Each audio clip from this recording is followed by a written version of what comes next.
BP, diabetic, kidney, liver, cancer లాంటి సమస్యలతో బాధపడుతున్నారా? అయితే ప్రముఖ clinical metal toxicologist doctor Praveen సక్సేనాని సంప్రదించండి.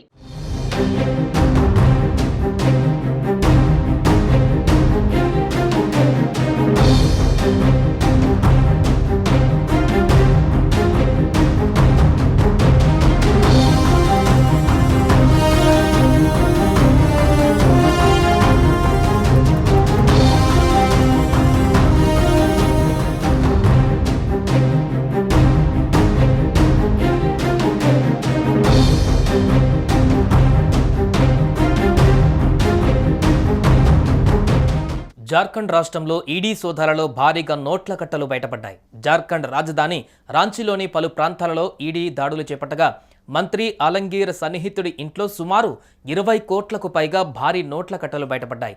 వాటిని ఈడీ అధికారులు స్వాధీనం చేసుకున్నారు. PMLA కింద దాదాపు 6 ప్రదేశాలలో ఈడీ దాడులు నిర్వహిస్తోంది. సస్పెండ్ అయిన చీఫ్ ఇంజనీర్ వీరేంద్ర రామ్, అతని సన్నిహితుల స్థావరాలపై కూడా ఈడీ చర్యలు తీసుకుంటుంది.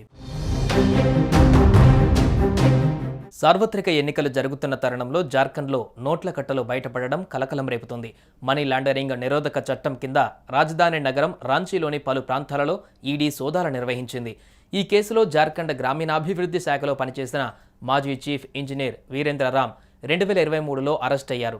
దర్యాప్తులో భాగంగా ఆయనకు చెందిన 10కి పైగా ప్రాంతాలలో ప్రస్తుతం సోదాలు జరిగాయి. ఈ క్రమంలోనే గ్రామీణాభివృద్ధి శాఖ మంత్రి ఆలంగీర్ ఆలం వ్యక్తిగత కార్యదర్శి సంజీవ్ లాల్కు సహాయకుడిగా చెందినదిగా భావిస్తున్నటువంటి ఇంట్లో నోట్ల కట్టలు దర్శనమిచ్చాయి.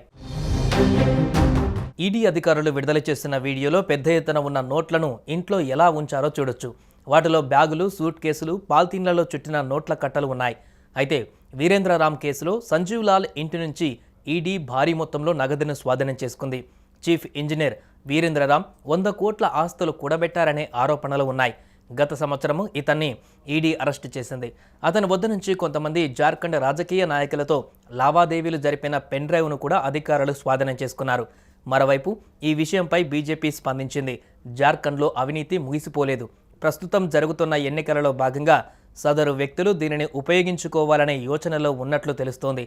దీనిపై ఎన్నికల సంఘం చర్యలు తీసుకోవాలని కోరింది.